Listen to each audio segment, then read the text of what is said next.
Hi, I'm Don Dawson. Today we're going to learn about fire extinguishers.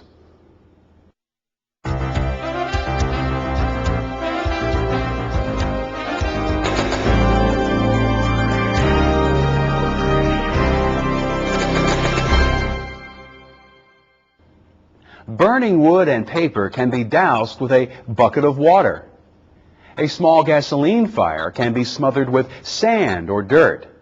A kitchen grease fire can be extinguished with baking soda.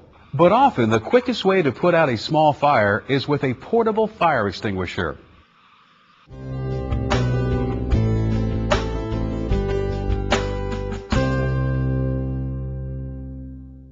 Fires can break out anywhere, at any time. OSHA regulations, state ordinances, and local fire codes require industrial facilities, office complexes, and public buildings to have portable fire extinguishers located near all potential fire hazards. The Department of Transportation requires that all commercial vehicles be equipped with extinguishers as well. Extinguishers should be mounted on hangers or in marked fire extinguisher cabinets where they can be clearly seen. Never store an extinguisher on the floor, in a closet, or behind furniture, plants, or decorations. When a fire starts, there is no time to search for an extinguisher that works. They must be within easy reach and ready to go. Fire extinguisher inspections and maintenance should be a major part of your facility's fire prevention policy. Check extinguishers at least once a month to make sure that they are in good shape. Look them over weekly if they are located outdoors. When examining an extinguisher, make sure that the pressure gauge shows that it is fully charged. The locking pin and plastic tamper seal are in place. The hose and horn are unobstructed and in good shape, and the metal parts are free of corrosion. Never test an extinguisher to see if it is working. Once the valve has been opened, the extinguisher will lose pressure and may empty completely within a few days. You should also check the service tag to see when the extinguisher is due for a professional inspection. Fire codes require extinguishers to be inspected by an authorized service technician annually and to have their cylinders pressure tested at least every 12 years. Some types of extinguishers must be pressure tested every 5 years.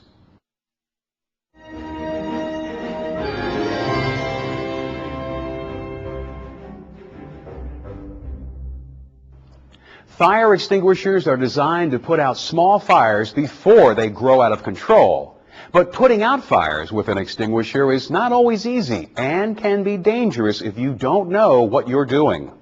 To use an extinguisher effectively, it's helpful to know what causes things to burn.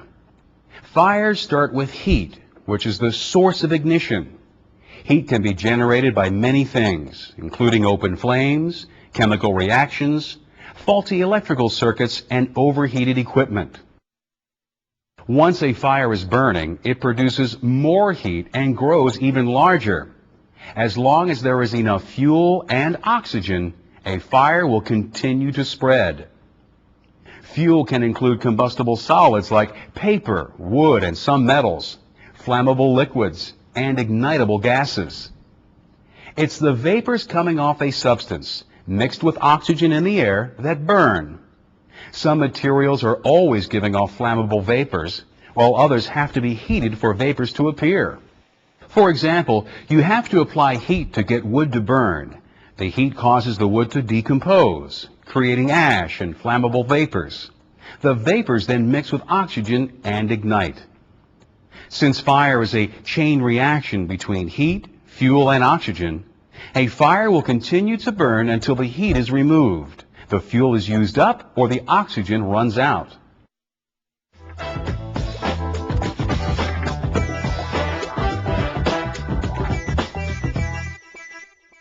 Fire extinguishers work by applying substances that interrupt the chain reaction, either cooling a fire, depriving it of oxygen, or both. There are many different types of substances that are used to extinguish fires. The most common include dry chemicals, carbon dioxide, foam, and water. To extinguish a fire, you must apply an extinguishing agent that is compatible with the materials that are burning. Using the wrong agent can be dangerous. For example, water works well for putting out fires that consist of burning paper or wood, but it can cause burning liquids to spread. Water also conducts electricity, so it should not be used where live wires or energized electrical equipment is located either. Fires have traditionally been separated into 4 classes to help identify what agents can be used to extinguish them. Class A, B, C, and D. Class A fires are fueled by ordinary combustible materials, such as paper, cardboard, and wood. Water, foam, and some dry chemical agents can all be used to extinguish Class A fires. Water works by cooling the fire, while foams and dry chemicals cut off its supply of oxygen. Class B fires are fueled by ignitable gases and liquids, such as gasoline and propane. Dry chemical, foam, and carbon dioxide extinguishers are used on these fires.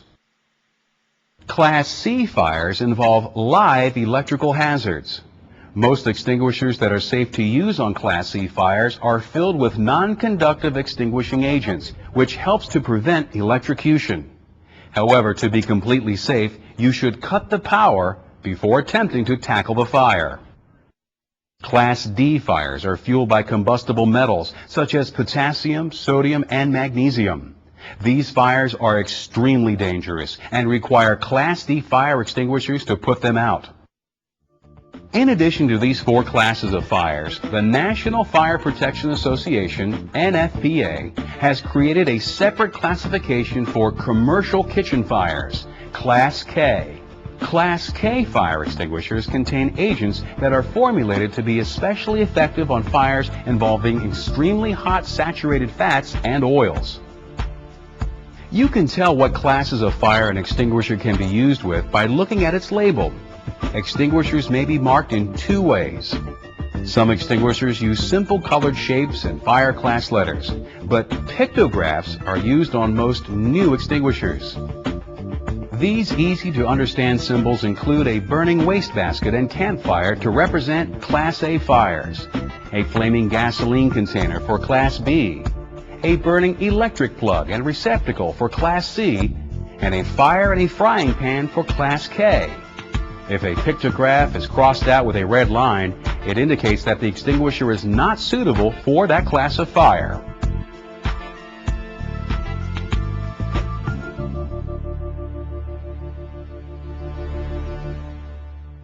The fire extinguishers in your facility should be appropriate for the hazards that are present. For example, a work area that contains wooden materials, flammable liquids, and electrical machinery should have extinguishers that are rated for Class A, B, and C fires. Multi-purpose dry chemical ABC fire extinguishers are by far the most popular type of extinguisher in use today. These extinguishers are filled with monoammonium phosphate, which smothers a fire by coating the fuel. Because ABC fire extinguishers can be used on all of the most common classes of fires, they are good for general locations, such as homes, hospitals, schools, offices, and small industrial facilities. However, multi-purpose dry chemical extinguishers are not the best choice for all situations, since they leave behind a mildly corrosive residue that can be difficult to clean up. Regular dry chemical extinguishers are a good choice for vehicles and home kitchens.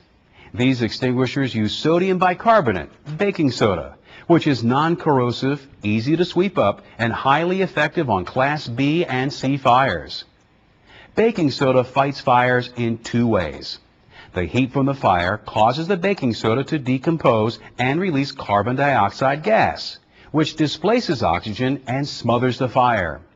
The residue that is left behind keeps the fire from reigniting by forming a barrier between the fuel and the oxygen.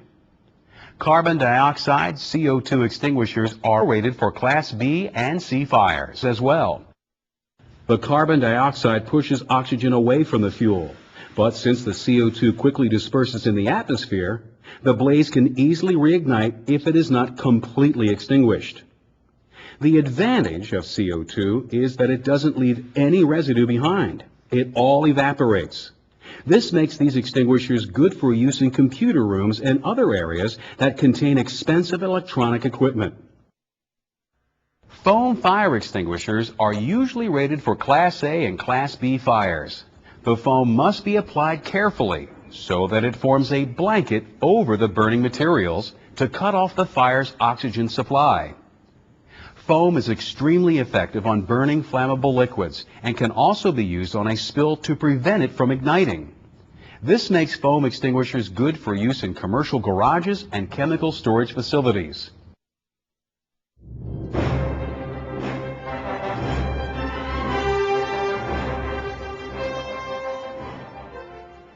When a building is burning, firefighters will usually use water or water-based foam to try and put it out.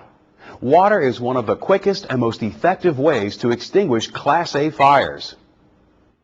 Air pressurized water extinguishers were once very common, but since they can only be used on Class A fires, most have been replaced by multi-purpose dry chemical ABC fire extinguishers. But since dry chemicals are not as effective on Class A materials, some facilities still use water extinguishers. Dry chemicals can't reach burning embers within a stack of paper, piece of wood, pile of sawdust, or mattress. But water can soak these materials and prevent a fire from reigniting.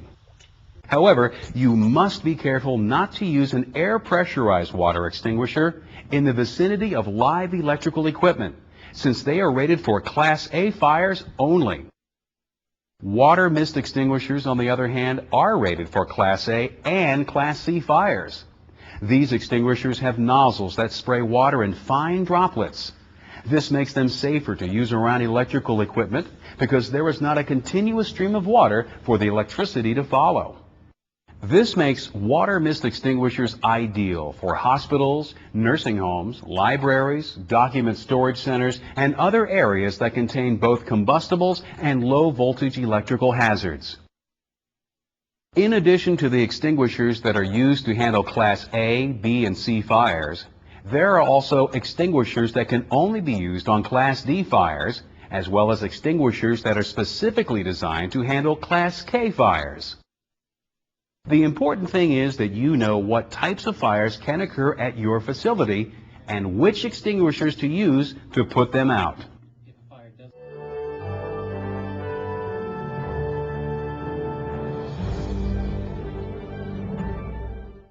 To be able to extinguish a fire, you have to act quickly.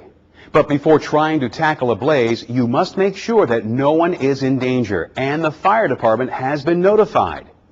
Your safety is important too. So if at any time you feel that the situation is too dangerous, evacuate. Whether you choose to fight a fire or not, it is critical to close nearby doors and windows. This limits the amount of oxygen available to the fire and helps to keep it from growing. If the fire is behind a closed door, don't open it. This will feed oxygen to the fire and make the situation much worse. Smoke inhalation kills more people than flames, so be aware. Many common materials, including plastic, wool, and flammable liquids, produce toxic smoke when they burn, which can kill you in a couple of breaths. The size and location of a fire can also make it unsafe to fight. You won't be able to put out a fire if it is too large for the extinguisher that you have, or if it has spread into areas the extinguisher can't easily reach, such as ceilings or walls. If you feel that it's safe to try and extinguish a fire, approach it carefully with your back to an exit. A fire can double in size in seconds, so always make sure that you have a quick escape route. Before using an extinguisher, double check that it's correct for the materials that are burning. Position yourself within the extinguisher's effective range. The effective range can be found on the extinguisher's label. Many dry chemical ABC fire extinguishers require you to stand about 6 to 8 feet from the fire. Make sure that you hold the extinguisher upright. Then use the pass method to put the fire out. Pull the extinguisher's pin. Aim the nozzle at the base of the fire. Squeeze the trigger and sweep from side to side with a slow, steady motion. Remember, extinguishing agents put fires out by either cooling the burning material, depriving it of oxygen, or both. So keep the nozzle pointed at the base of the fire and make sure that you hit the fuel, not just the flames.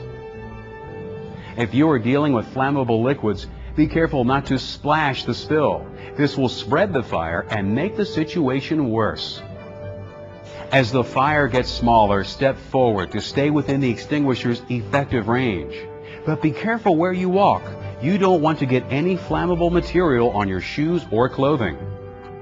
Continue to use the extinguisher until it empties completely. The size and type of the extinguisher determines how long it will last. A small dry chemical extinguisher may be used up in as little as 10 to 15 seconds. As you apply an extinguishing agent, a tremendous amount of smoke can develop. So know your escape route blindfolded. Get close to the ground if the smoke is making it hard to see or breathe. Once the extinguisher is empty, you need to get to safety, even if the fire appears to have been extinguished. Smoke and the possibility that the fire may reignite makes it dangerous to stay. As you evacuate, place the extinguisher on its side in an out-of-the-way area so no one will trip over it. Using a fire extinguisher may seem pretty straightforward, but in an emergency, it can be more difficult than you might think. To be truly prepared, it's good to have some real-life experience. So contact your local fire department and ask them if they offer hands-on fire extinguisher training. Fire extinguishers can save property and lives, so you need to know how to use them. Let's review. Know what classes of fires might occur at your facility and which extinguishers you can use to fight them. Make sure that extinguishers are mounted in plain sight, checked regularly, and inspected annually. Sound the alarm and call 911 before trying to tackle a blaze. Always have an escape plan and get out if the situation becomes too dangerous. Remember the PASS method. And talk to your local fire department about getting hands-on experience with extinguishers. Fires can start anywhere at any time, but with the proper training and the right extinguisher, you may be able to extinguish a small fire before it gets out of control.